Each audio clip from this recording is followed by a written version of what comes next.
part of the Locked On Podcast Network, your team every day.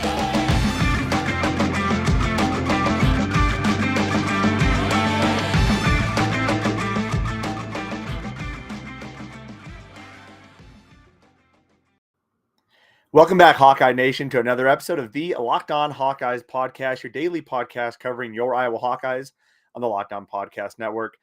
For the final time as the host of Locked On Hawkeyes podcast, I am signing on today, host Andrew Wade. We have hosts joining us tomorrow and through the rest of the next week. I'll get to that transition plan here in a little bit. But on today's show, we have a very exciting show for you today.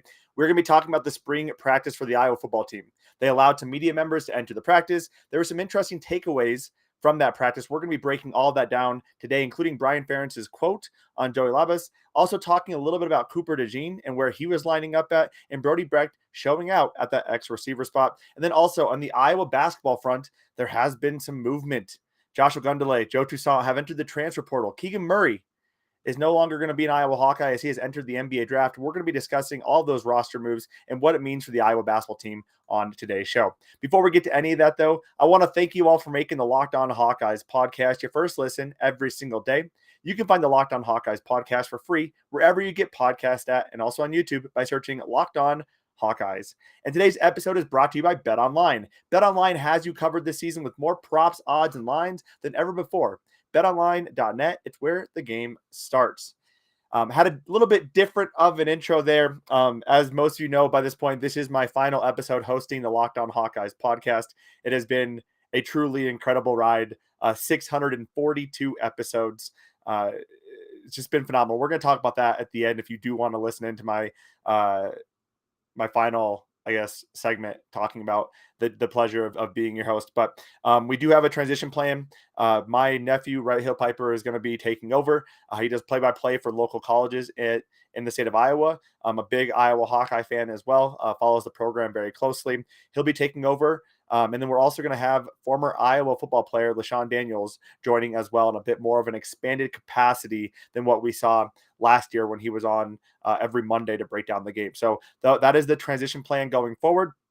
Right should be kicking off the show either tomorrow or next week, so be on the lookout for that. The show must go on. So really excited for the transition there, and you're going to be in good hands, Hawkeye Nation. So let's get into it, though. It wouldn't be a Locked On Hawkeyes podcast if we didn't talk about football for the final episode. So there was spring practice did begin for the Iowa football team. Only 30 minutes were allowed for the media members to enter the practice. And obviously that is such a small glimpse of what is actually happening, but some interesting takeaways nonetheless from that. And since it's the offseason, it's time to overanalyze literally everything that happened in that spring practice. Starting with Brian Ferentz and his quotes, and also him as a quarterback coach. So the biggest news this offseason from a coaching perspective has been the transition from Brian Ferentz going from tight ends coach to quarterback coach. Now, I've gone on record saying I did not think that was the right move. I got on record saying there's several other guys I would have liked to see. I've also tried to explain to you the flip side of it and why it is important for him to be the quarterback coach. And I felt like the way we heard Spencer Petras talk about Brian Ferentz does allude to some of those positives of having him as the quarterback coach. Also, the way Iowa was setting up practice, I thought really helped as well. And we're going to get to that too. And then also Brian made an interesting quote about Joey, basically saying every media or all fans love the backup quarterback until they see them play. I'm not going to get into it a ton other than I don't think he really meant it in a derogatory bad way. I think Brian can be pretty honest and a little bit sarcastic. I'm not looking too much into it. And I don't want to spend the show talking about it. So Brian Ferentz as quarterback coach, that's probably the biggest thing I wanted to talk about on this segment. The biggest thing that stood out to me about Spencer Petras talking about Brian Ferentz is the fact that he said, instead of spending 2 times a week with Brian Ferentz, we're now spending 2 times a day with Brian Ferentz. And Brian goes into a lot more details of what is happening on each and every play. So the way I would describe it is based off of how Spencer described Ken O'Keefe's coaching style and Brian Ferentz's coaching style. Is Ken O'Keefe wanted his quarterbacks to be the jack of all trades, master of none. And Brian would rather focus on being great at a few things, really understanding every single nuance of every single play. Spencer alluded to the fact that they'll spend 20, 30 minutes on one play until he understands every little component of it. I also believe Brian is truly the best one to teach his own offense, and giving him now 12 opportunities a week to meet with his quarterbacks as opposed to 2 is going to be really instrumental to the development of those quarterbacks. Also, you're going to hear it's kind of the reason why I'm leaving the show. I have a newborn son, and he is sleeping over here. He's going to make a few noises occasionally, so apologies there. I also thought was really good of Iowa. They did hire an offensive analyst, John Budmary, to kind of a quarterback analyst at quarterback coach at Wisconsin, has experience coaching quarterbacks, and he was really working heavily with the quarterbacks on fundamentals. So that was really good to see as well. I know there was a lot of concern about the fundamental development of our quarterbacks, and I would argue that Ken O'Keefe didn't do a very good job of that anyways. So Brian Ferentz is not expected to be doing a great job with that, just to stick to relative comparisons, but they also have John Budmary coming in, and he can help with that a little bit. On the quarterback competition, it sounds like Joey Labas looked pretty good. Spencer looks slimmer and faster. Said all of his testing numbers were better. And he also made a very interesting quote about Ken O'Keefe, and he said Tony Racciopi helped him with a few things that Ken O'Keefe didn't see. His weight balance when throwing. So as we've seen every offseason, the hype is always going to be high, right? There's always going to be positive talk about each and every one of the quarterbacks. So we'll see how that all plays out. Spencer talked about needing to be able to scramble and get out of the pocket, be a little quicker and faster. I would argue it's not as much about his speed as the fact that he just doesn't even know how to scramble, but not an issue for another day. Some interesting guys not practicing. A lot of guys out for today or for that spring practice. Jack Campbell, Justin Jacobs, Kayvon Merriweather, Joe Evans, Jamari Harris, Terry Roberts, Mike Blazinski, Justin Britt, Nico Reganey. The 2 guys I want to focus on from that is Jamari Harris and Terry Roberts, because that is going to open the door for some of these younger guys to step in and have some opportunities to potentially get some playing time, starting with Brendan Deasfernandes. This is the guy, a late pickup for Iowa, out of Michigan, a low-rated recruit, an underrated recruit, you should say, and plucked up by Phil Parker himself. We've heard this story quite a few times for Phil Parker. He loves finding those underrated guys out of Michigan, turning them into some phenomenal defensive backs. Brendan Deasfernandes could be that next guy. Jamari Harris, Terry Roberts, both upperclassmen, both guys who are not going to be at the program more than a couple of years. Terry Roberts potentially 1 year, Jamari Harris potentially 2, 3. So Brendan Deasfernandes having that opportunity and looking pretty good, it sounds like. 2 other defensive backs that looked good as well, TJ Hall and X.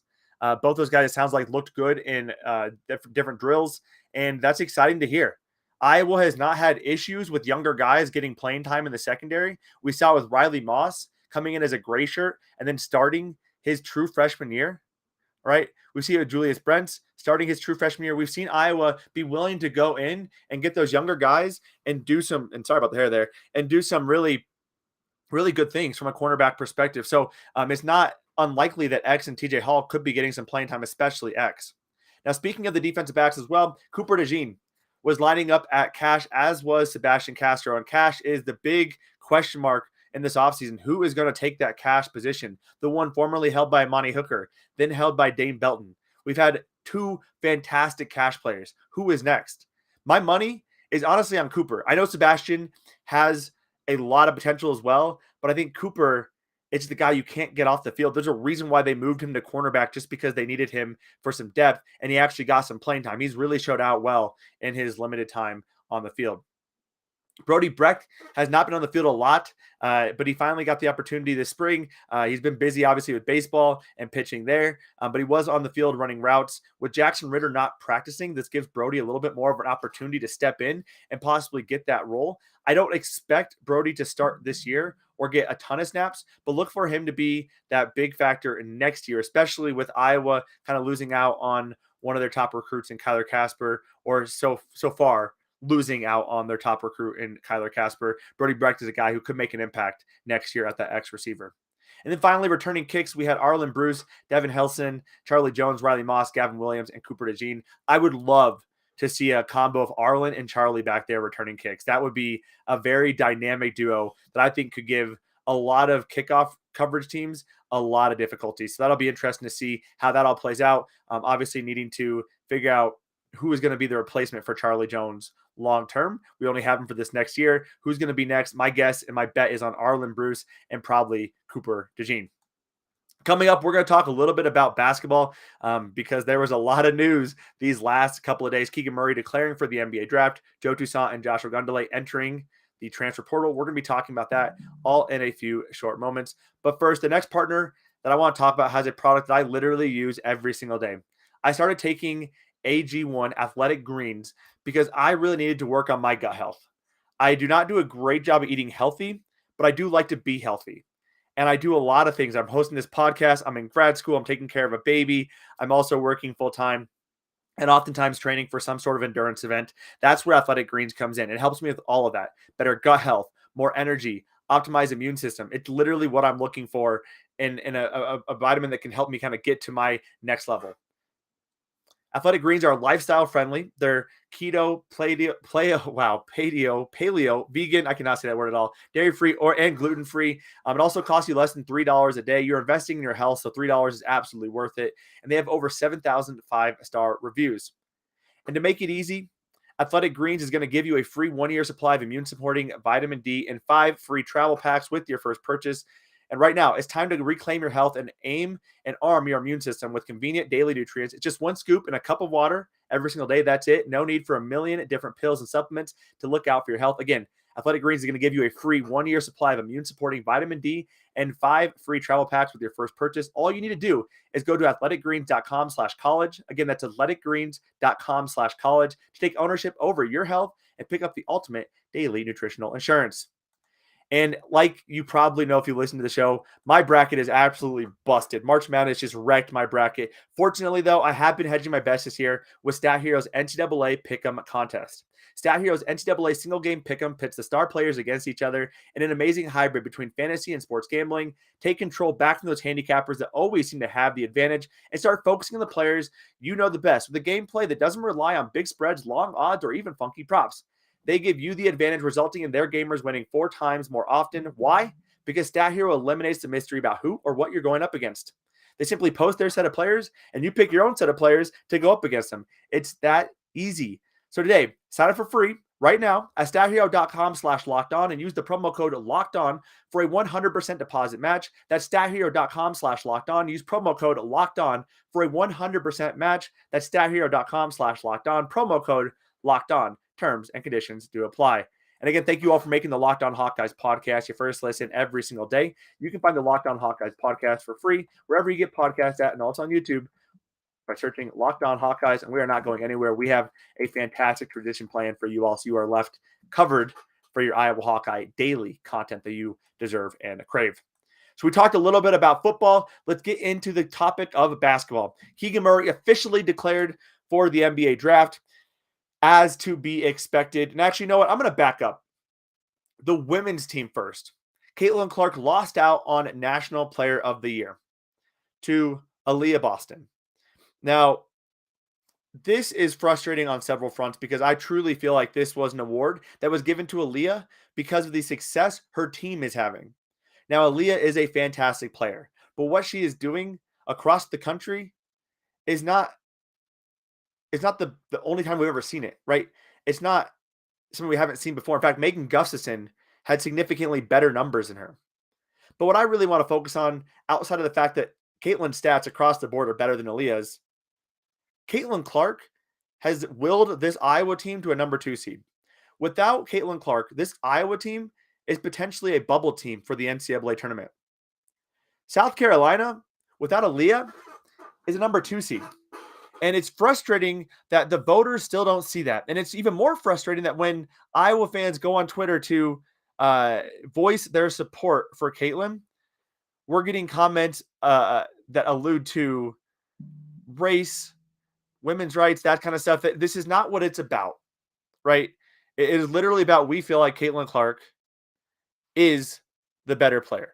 We feel like Caitlin Clark deserved to win this award. It's frustrating. But let's get into some other thoughts. Keegan Murray officially declares for the NBA draft. That was to be expected. It sounds like he talked very highly of the fact that Chris Murray is likely returning to the Iowa Hawkeyes, and that will be huge for Iowa. On the flip side, Joe Toussaint and Josh Ogundele both entered the transfer portal. Now, in Joe's message, he's talked about looking for an expanded role. Now, when Fran McCaffrey meets with his players, he is very brutally honest. That's how he lives, right? He lives by being brutally honest with his players. He tells them exactly what they are supposed to hear, not what they want to hear, right? What they need to hear, not what they want to hear. And my guess is, based off of that meeting with Joe Toussaint, Fran was not expecting Joe to either be the starter or get a lot of minutes, or wasn't at least promising a lot of minutes. And for a guy who has put in solid minutes throughout his career, I understand the want to go get 30 minutes a game somewhere else.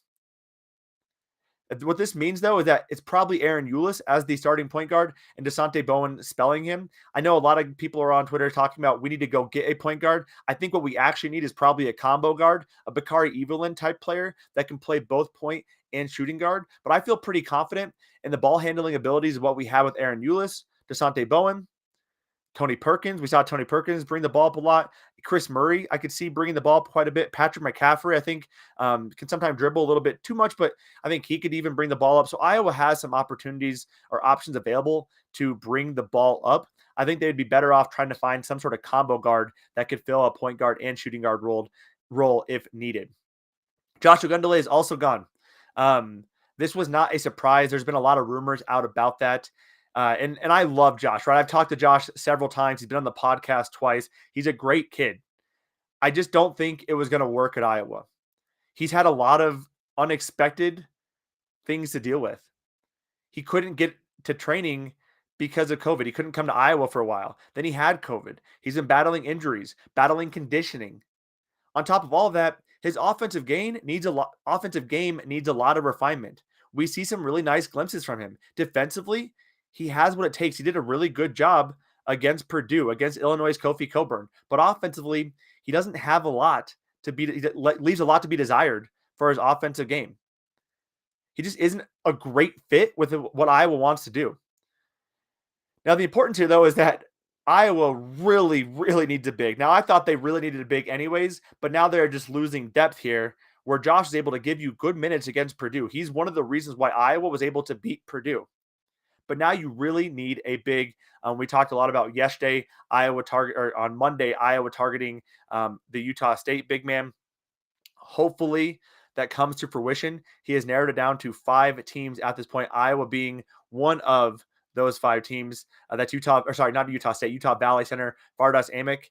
Again, 18.9 points, 13.6 rebounds per game. That would be a huge get for Iowa at 6'11", 245 pounds. That would give Iowa a legitimate center and allow them to play Filip Rebraca in a more appropriate role for Filip Rebraca and give Riley Mulvey additional time to develop.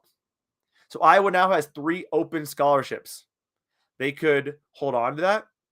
They could put a walk-on scholarship. We saw that with Austin Ash last year. We saw it with Riley Till 2 years ago. So we've seen that happen in the past. I could see them going that route. I do think Iowa is going to be exploring the transfer portal, though, and trying to bring in 2 guys. A big and a combo guard is kind of my prediction right now for the men's basketball team. Coming up, we're going to talk a little bit about the transition plan and honestly just say thank you. So feel free to tune in to that. Before we get to any of that, though, I do want to remind you that Built Bar is here to help you reach all of your health goals.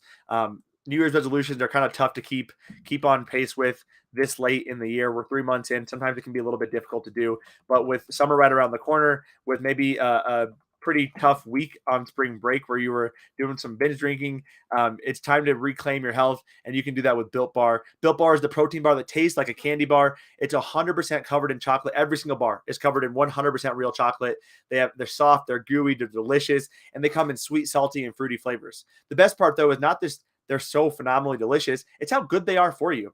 130 calories, 4 grams of sugar, 4 net carbs, and 17 grams of protein. Compare that to a candy bar, and it absolutely blows it out of the water. So right now, go to built.com. That's BUILT.com and use the promo code LOCKED15. That's LOCKED15, and you'll get 15% off your next order. Use that promo code LOCKED15 for 15% off at built.com. All right, y'all. And this is the final segment of my time hosting the Locked On Hawkeyes podcast. And you might be sitting there thinking, why is this such a big deal? Right? It's just a podcast. When I started my journey 4 or 5 years ago, I had worked at a healthcare software company for 5 years. and my wife and I just moved out to Colorado. We didn't know a lot of people out here. I wasn't taking care of myself mentally.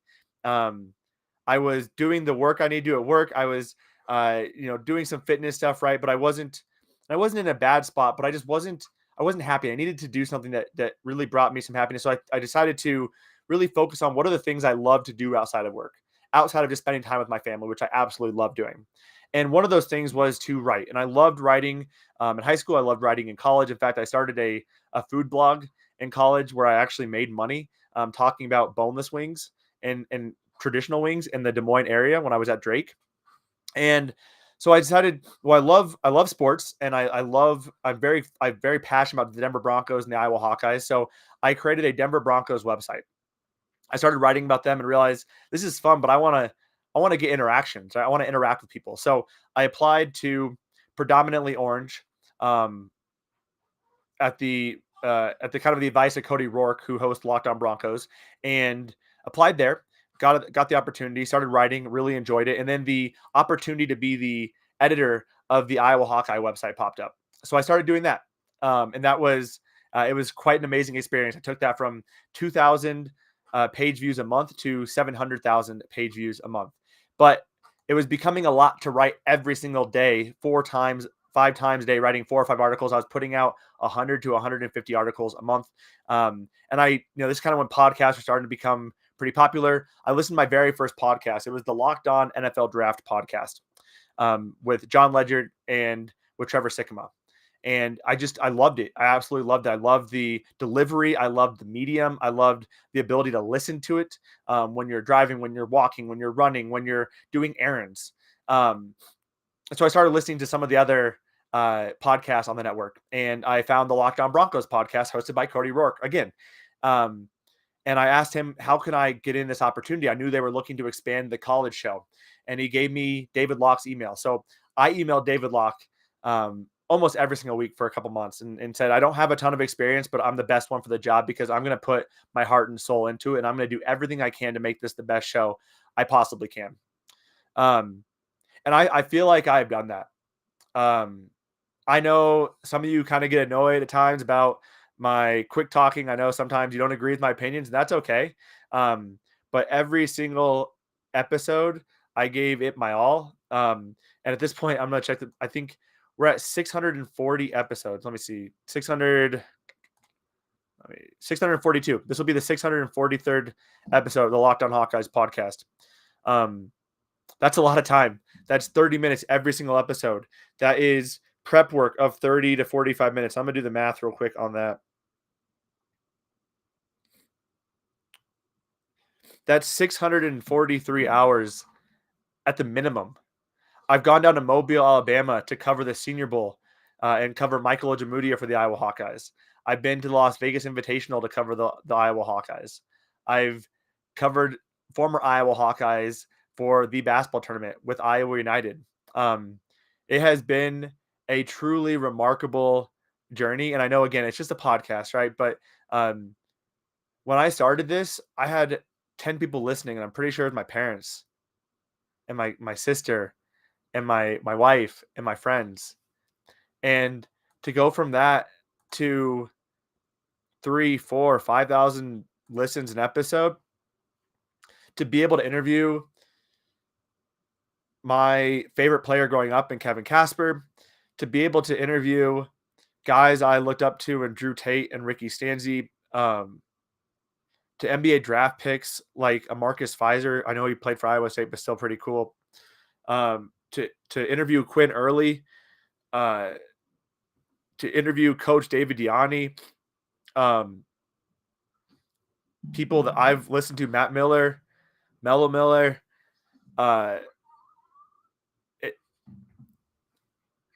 It's been really special, guys.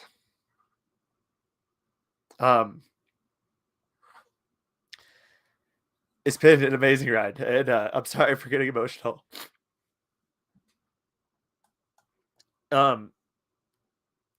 Shout out to, I go on and on. Riley Smith, Frank Garza, Hawkeye Elvis. Shout out to my best friend Jared, who always supported me throughout this whole thing, helping me with this and being kind of the person who pushed me in the direction of Iowa Hawkeye fandom. It's been awesome.